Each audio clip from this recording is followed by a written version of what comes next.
A 5-year-old tased by police.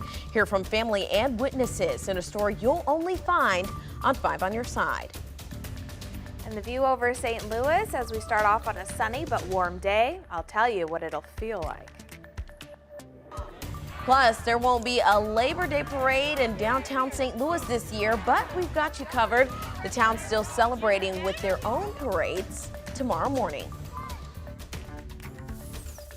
This is Today in St. Louis, focused on you.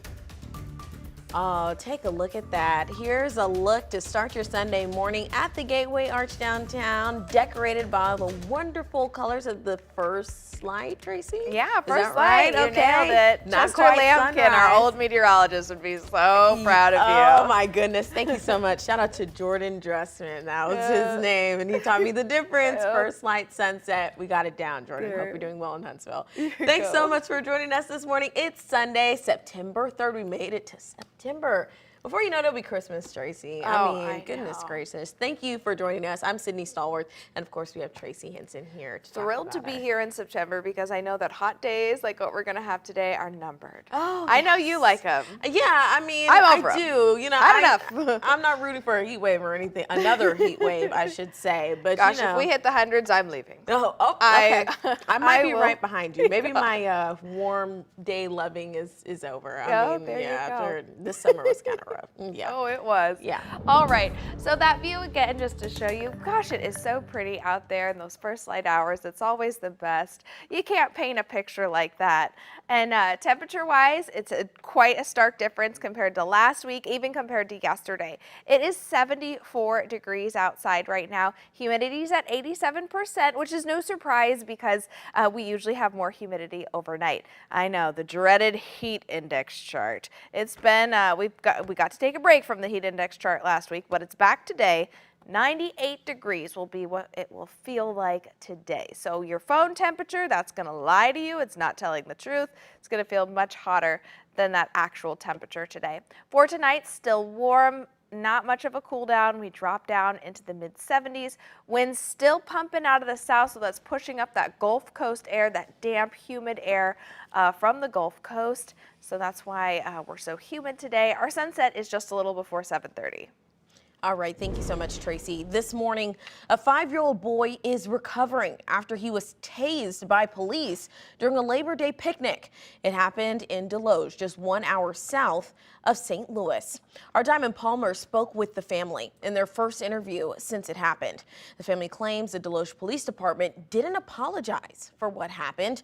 And we want to warn you that some of the video that you're about to see could be disturbing for some viewers. I could hear him screaming in the background, and I didn't really know what happened. It's a mother's worst nightmare. Bystander video capturing the moments in which Zoe Fortenberry's son, Jackson, was tased. Video shows him on the left side of your screen with his uncle Jeremiah. Fun quickly turned to chaos at an annual Labor Day picnic. According to Deloge police, they deployed a taser at 2 men fighting that ended up bouncing off the ground and hitting 5-year-old Jackson. So we had just left, and like 5 minutes later, my brother had called me and said that he asked where we was and said that there was an incident and that we needed to come back. As soon as we opened the door and he seen that was me and his mom, he just grabbed a hold of us and started, crying. The family says the police never apologized for their actions, and they want to know why a taser was used in such a high traffic area. I just don't think tasers was necessary, especially in a crowd with a lot of kids and a lot of people. According to Deloge Police Department, the first taser strike hit one suspect successfully. When the officer fired a second time, intending to hit the second suspect, that's when it hit Jackson. A day later, Jackson is back on his feet and returning to normal activities. But his family says that doesn't stop the trauma of the situation. You don't want them to fear officers. So you have to, let them know that they're not the bad guys.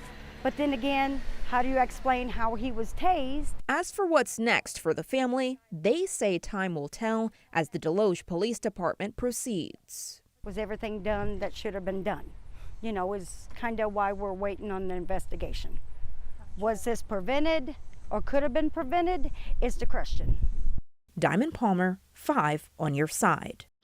The Deloge Police Department's chief was not available for comment, but Jackson's family plans to meet with police on Tuesday in hopes of getting more answers. This morning, the nurses at SLU Hospital are ready to go on strike. On Friday, the registered nurses voted in favor of authorizing a strike if their concerns remain unsolved. Since May 2022, the nurses have voiced concerns about low staffing levels and a high turnover rate. If they decide to strike, the nurses will give the hospital a 10-day notice to all of them to make alternative plans for their patients.